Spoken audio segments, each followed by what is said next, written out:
Hi viewers, இன்றைக்கி நம்ம சேனலில் பிரேக்ஃபாஸ்ட் சீரீஸ் தான் பார்க்க போகிறோம்.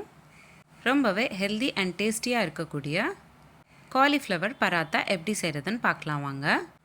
கிட்ஸ் லஞ்ச் பாக்ஸ்க்கு இந்த ரெசிபி ரொம்ப பர்ஃபெக்டாக இருக்கும். ஒரு வாட்டி கண்டிப்பாக ட்ரை பண்ணி பாருங்கள். இப்போ வாங்க பார்க்கலாம் எப்படி செய்கிறதுன்னு. முதல்ல ஒரு கடாயில் 10 ml போல் எண்ணெய் சேர்த்துக்கிட்டு கூடவே 1/2 ஸ்பூன் அளவுக்கு ஜீரகம், வேக வச்சு மசிச்சு வச்சுருக்கிற காலிஃப்ளவர் 1 கப் அளவுக்கு சேர்த்துக்கிட்டு நல்லா வதக்கிக்கணும். அடுத்ததாக 1/2 ஸ்பூன் அளவுக்கு காரத்தூள், 1/2 ஸ்பூன் அளவுக்கு உப்பு, 1/2 ஸ்பூன் அளவுக்கு கரம் மசாலா, இந்த 3த்தையும் சேர்த்துக்கிட்டு நல்லா ஒரு வாட்டி கலந்து விட்டுக்கோங்க. 2 நிமிஷம் போல் நல்லா வேக வச்சுக்கணும்.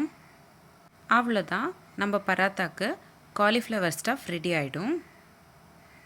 இப்போது இந்த காலிஃப்ளவர் ஸ்டஃப் நம்ம சப்பாத்தி மாவில் சேர்த்துக்கிட்டு நல்லா பிசைஞ்சிக்கிட்டு சப்பாத்தி மாதிரி சுட்டு எடுத்துக்கணும். ஒரு பவுலில் 1 கப் அளவுக்கு கோதுமை மாவு, 1/2 ஸ்பூன் அளவுக்கு உப்பு, 1 ஸ்பூன் அளவுக்கு தேங்காய் எண்ணெய், இது எல்லாத்தையும் சேர்த்துக்கிட்டு அடுத்ததாக நம்ம செஞ்சு வச்சுருக்கிற காலிஃப்ளவர் ஸ்டஃப் இந்த மாவில் சேர்த்துக்கணும். காலிஃப்ளவர் ஸ்டஃப் கொஞ்சம் கொஞ்சமாக சேர்த்துக்கோங்க. மாவுக்கு எவ்வளோ தேவைப்படுதோ அந்த அளவுக்கே நீங்கள் சேர்த்துக்கோங்க, அதுவே போதுமானதாக இருக்கும். மறக்காமல் காலிஃப்ளவர் வேக வச்சுக்கிறப்போ மஞ்சத்தூள் சேர்த்துக்கிட்டு வேக வச்சுக்கோங்க. அடுத்ததாக நல்லா பொடிசாக கட் பண்ணி வச்சுருக்கிற கொத்தமல்லி இலையை சேர்த்துக்கணும். உங்களுக்கு எவ்வளோ தேவைப்படுதோ அதுக்கேற்ற மாதிரி நீங்கள் கொத்தமல்லி இலை சேர்த்துக்கோங்க. நல்லா சப்பாத்தி மாவு மாதிரி தண்ணி சேர்த்துக்கிட்டு பிசைஞ்சு விட்டுக்கோங்க. இந்த மாதிரி பராத்தா செய்யும்போது உங்களுக்கு ரொம்பவே கம்மியான தண்ணி சேர்க்குற மாதிரி இருக்கும்.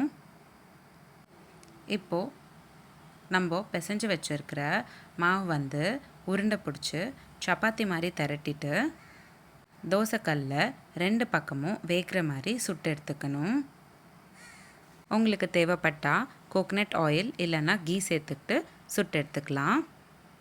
2 பக்கமும் நல்லா வெந்தக்கப்புறம் சுட்டு எடுத்துக்கணும். நான் இன்றைக்கி 1 ஸ்பூன் அளவுக்கு தேங்காய் எண்ணெய் சேர்த்துக்கிட்டு சுட்டு எடுத்துக்கிட்டேன். பராத்தாஸ்க்கு தேங்காய் எண்ணெய் ரொம்பவே சுவையை கூடும், அதனால தான் நான் தேங்காய் எண்ணெய் சேர்த்துப்பேன். அவ்வளோதாங்க, ரொம்ப சிம்பிள், ஈஸி அண்ட் ஹெல்த்தியான காலிஃப்ளவர் பராத்தா ரெடி ஆகிடுச்சு. சின்னவங்கலேருந்து பெரியவங்க வரைக்கும் இந்த ரெசிபி ரொம்பவே விருப்பப்பட்டு சாப்பிடுவாங்க. கண்டிப்பாக ஒரு வாட்டி நீங்களும் உங்கள் வீட்டில் ட்ரை பண்ணி பாருங்கள். கிட்ஸ் லஞ்ச் பாக்ஸ்க்கு இந்த ரெசிபி ரொம்பவே பர்ஃபெக்டாக இருக்கும். உங்களுக்கு இந்த வீடியோ பிடிச்சிருந்தா லைக் பண்ணுங்கள், ஷேர் பண்ணுங்கள். இதே மாதிரி டெய்லி ஒரு ரெசிபி பார்க்குறதுக்கு என்னோடய சேனல் சப்ஸ்கிரைப் பண்ணிக்கோங்க. இந்த மாதிரி நிறைய சீரீஸ் நம்மளோட சேனலில் போஸ்ட் பண்ணியிருக்கோம்.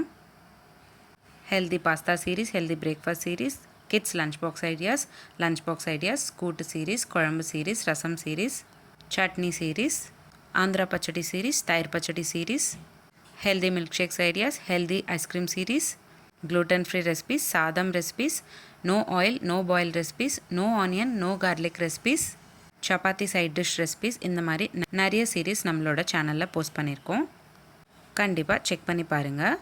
லிங்க்ஸ் எல்லாமே உங்களுக்கு நான் டிஸ்கிரிப்ஷன் பாக்ஸில் ஷேர் பண்ணுறேன். இந்த வீடியோ எப்படி இருந்ததுன்னு எனக்கு கமெண்ட் பாக்ஸில் கமெண்ட் பண்ணுங்கள்.